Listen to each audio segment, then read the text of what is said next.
Bonjour à tous et merci de suivre ce 6h30.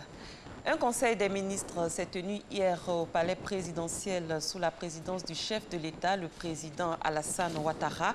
Au menu de cette rencontre, la réhabilitation du tronçon Boaké-Kanaolo, le recensement général de la population et de l'habitat, le projet d'appui au développement de l'université de Bondoukou. Awatouri. Le gouvernement poursuit sa politique de décentralisation au niveau de l'enseignement supérieur. Les travaux de construction de l'université de Bondoukou démarrent bientôt avec la ratification de 2 accords cadres entre la Côte d'Ivoire et la Banque islamique de développement. Ce sont au total 66 828 millions qui ont été mobilisés en vue du financement de cet important projet. Ce projet s'inscrit dans le cadre du programme de décentralisation des universités. Il contribuera à améliorer la capacité d'accueil, la qualité de l'enseignement supérieur et de la recherche scientifique dans notre pays. Et plus précisément, ce projet va concerner la construction de la nouvelle université de Bondoukou, d'une capacité d'accueil initiale de 3 000 étudiants, ainsi que la construction d'une résidence de 1000 chambres pour le logement des étudiants. Il est également prévu la construction d'une cinquantaine de logements pour les enseignants, chercheurs et personnels d'université, et 5 logements de fonction pour les responsables de l'université. Donc le top départ est définitivement donné pour la construction de l'université de Bondoukou. Il est prévu que cette université soit achevée et que les personnels soient mis à disposition pour la rentrée scolaire 2020-2021. Et puis, bonne nouvelle pour les usagers de la route du Nord. Le tronçon Boaké-Kanaolo va être réhabilité. Ce projet, comme vous le savez, est très attendu. Il contribuera à l'amélioration des conditions de circulation sur le réseau structurant routier de notre pays, notamment sur cet axe routier qui est l'un des plus importants de notre pays. Il permettra notamment d'accroître la mobilité des biens et des personnes, favorisera les échanges entre les différentes régions de notre territoire qui sont traversées, ainsi qu'avec les pays limitrophes du nôtre. Il consistera en la réhabilitation de cette route Boaké-Ferké, longue de 220 km, et il permettra également le renforcement de certaines voies importantes dans les villes traversées par cette route. Il permettra enfin d'effectuer des interventions prioritaires d'entretien routier prévues sur d'autres parties du réseau revêtu de notre pays.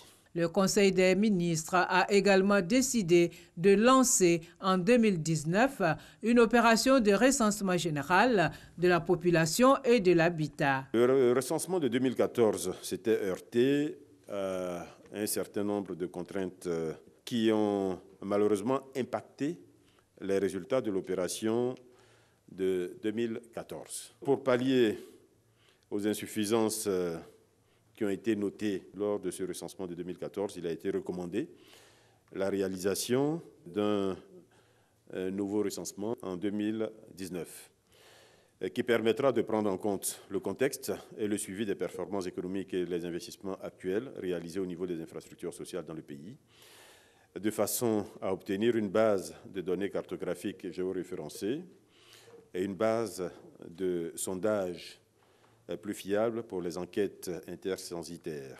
La phase de dénombrement de la population aura lieu en novembre-décembre 2019. La publication des résultats globaux est prévue vers la mi-année 2020 et les opérations de diffusion, de dissémination des résultats se dérouleront d'août 2020 à avril 2021.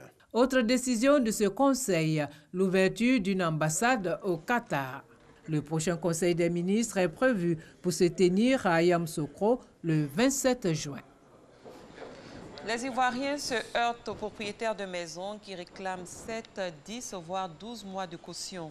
Dans le cadre de l'encadrement des loyers et des cautions des maisons, une loi devrait intervenir dans les semaines à venir, votée par l'Assemblée nationale. Ce dispositif a pour objectif de réguler au mieux les rapports entre les bailleurs et les locataires. Il s'agit de simplifier et de sécuriser la location et surtout de rééquilibrer le coût de la location de logement. Malgré la détermination du gouvernement gouvernement a volé au secours des populations, des Ivoiriens s'interrogent si la mesure pourra s'appliquer. Baisse des cautions de loyer, les populations entre doute et espoir est un dossier réalisé par Lansine Bakayoko. La décision qui fixe la caution à 2 mois de loyer et à 1 mois d'avance est fortement attendue sur le terrain. Moi, j'habite à Ullansville. Là-bas, pour louer une petite maison de 15 000 francs le mois, tu payes 6 mois de caution, 6 mois d'avance. Ça veut dire 1 an. 2 jours là, je cherche maison. Mais on me parle de 5 mois de caution. Puisqu'il n'y a pas les moyens, je suis obligé d'attendre. En réalité, la loi n'est pas encore appliquée. Elle est seulement adoptée en commission à l'Assemblée nationale. Il s'agit pour le gouvernement de faire en sorte que la problématique de la flambée des coûts de location connaisse un début de solution. Pour certaines agences immobilières, la disposition ne peut franchir le stade de vœux. Elle sera difficilement applicable. On ne peut pas exiger 2 mois de caution, 1 mois d'avance sans mesure d'accompagnement. Pour cet agent immobilier, la surenchère peut se justifier par la duplicité des locataires qui fuient les maisons avec des arriérés de loyer, laissant aux propriétaires des appartements mal entretenus. Du coup, les propriétaires doivent refaire les peintures, la plomberie, revoir les installations électriques, changer une fenêtre. Un manque à gagner qu'ils sont obligés de répercuter immédiatement sur le nouvel occupant. La caution qu'on prend avec le preneur, c'est cette caution qu'on prend pour arranger la maison. Et si vraiment la réparation est coûteuse, vous voyez que 2 mois de caution ne peut pas arranger la situation. Chez de nombreux opérateurs du secteur, cette solution pour être durable doit s'accompagner de la construction d'un plus grand nombre de logements. C'est l'offre vraiment qui est inférieure à la demande.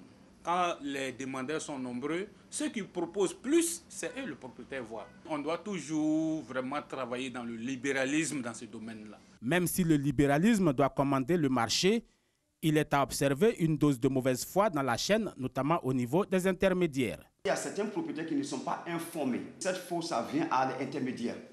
Ça veut dire à certains des agences immobilières. Ça reste maintenant à les agences immobilières d'informer ces propriétaires-là pour dire que l'État a pris certaines mesures et c'est cette mesure on se conforme et vous aussi vous devez vous conformer à la loi ivoirienne. Les propriétaires, eux aussi, ne sont pas à l'abri des critiques. Il y a des propriétaires qui disent, bon, je veux 1 an puisque je veux entreprendre tel projet. Voilà. Ou bien je dois louer ma maison et que je suis en retraite, je dois partir au village pour aller m'asseoir là-bas. Donc, par conséquent, il prend beaucoup de mois pour ne pas embrouiller le locataire qui est là. Du côté de ces propriétaires, vouloir réduire les cautions des loyers est une excellente mesure sociale, mais difficilement applicable. D'autant qu'elle retarde le retour sur investissement, surtout dans un contexte de hausse continue des matériaux de construction. Cette proposition, certes, elle peut être une bonne chose, mais par rapport à l'État, l'individu n'a pas le grand moyen pour investir et ne peut compter que sur cette base qu'il a faite à partir de ses moyens. Donc investir, réduire le taux de caution devient un problème. Pas du tout évident, rétorque la Direction générale du logement. C'est vrai que les investissements qui sont réalisés par ces promoteurs-là, ou même par des individus, par des privés, sont importants, mais n'empêche qu'il y a quand même beaucoup d'abus. Rien ne peut justifier que l'on demande à un Ivoirien de payer 12 mois, 16 mois, voire 24 mois de caution. Nous, on ne peut pas le tolérer. En tout cas, dans l'agence immobilière qu'il dirige à Cocody Riviera, Stéphane Gonior veut se conformer effectivement au nouveau dispositif édicté par les pouvoirs publics. Dans cette volonté de respecter les directives gouvernementales, il se heurte cependant à quelques résistances que l'agent immobilier entend surmonter. Nous ferons tout pour se conformer à ce que l'État ivoirien nous demande de faire. Tout compte fait, le gouvernement sera extrêmement exigeant sur l'application de la nouvelle législation, dont l'objectif est de protéger les populations ivoiriennes, en priorité les couches défavorisées. Quand c'est engagé, ça va être fait, parce qu'il s'agit de l'autorité de notre pays, il s'agit de protéger les citoyens, donc naturellement tout s'organise pour que cette loi soit votée. On peut le dire, la lutte contre la surenchère sur les cautions des loyers est cette fois bel et bien engagée. Nommé par l'OIF, l'Organisation internationale de la francophonie, il y a environ un an, les ambassadeurs ivoiriens du programme Libre Ensemble, Vivre Ensemble se sont engagés à cultiver les valeurs de paix en Côte d'Ivoire. Au nombre de 32, ces ambassadeurs ont initié un programme de sensibilisation à la culture de la paix en direction des leaders politiques. Objectif, œuvrer pour des élections dans un climat apaisé. Serge Collier. Ils sont ambassadeurs du programme Libre Ensemble, Vivre Ensemble. Désignés par l'OIF, l'Organisation internationale de la francophonie pour prôner les valeurs de paix en Côte d'Ivoire, ces ambassadeurs s'engagent à mener une vaste campagne de sensibilisation en direction des hommes politiques et autres leaders d'opinion. Les prochaines échéances électorales, nous allons participer de manière positive à amener les uns et les autres à mieux comprendre qu'une échéance électorale, c'est comme un match de foot. Il y a un gagnant, il y a un perdant. L'arbitre, c'est le peuple. Nous, notre rôle aujourd'hui, c'est de pacifier les uns et les autres. C'est de faire en sorte que, d'une manière ou d'une autre, on puisse arriver à s'entendre, à communier et à expliquer ce qu'on a envie de dire dans la liberté totale. Pour Mohamed Salamé, président de l'Association des ambassadeurs de l'OIF, cette organisation, bien qu'apolitique, veut jouer un rôle de premier plan dans la sensibilisation à des élections apaisées en Côte d'Ivoire. L'Association des ambassadeurs ivoiriens du programme Libre Ensemble, Vivre Ensemble de l'OIF existe depuis 2017 avec pour mission de rechercher la paix, favoriser la diversité, la liberté et la solidarité entre les peuples. À l'étranger, le sommet du G7 s'ouvre vendredi 8 juin à la Malbaie au Québec, au Canada.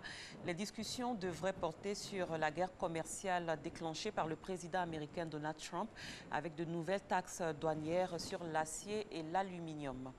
Le Conseil de sécurité de l'ONU a approuvé hier un texte endossant la déclaration de Paris de mai sur la Libye, prévoyant des élections présidentielles et législatives avant 2018, sans toutefois mentionner la date du 10 décembre arrêtée en France pour ces scrutins. Le ministre de l'Intérieur tunisien Lofti Brahim a été limogé hier en pleine controverse après la mort de dizaines de migrants au large de Kerkana dans l'est de la Tunisie. C'est la fin de ce 6h30. Merci de l'avoir suivi. Très bon début de journée à tous et à toutes. Merci Maï. Merci beaucoup Maï. On vous retrouve demain. Oui, demain sans faute. Avec beaucoup de plaisir.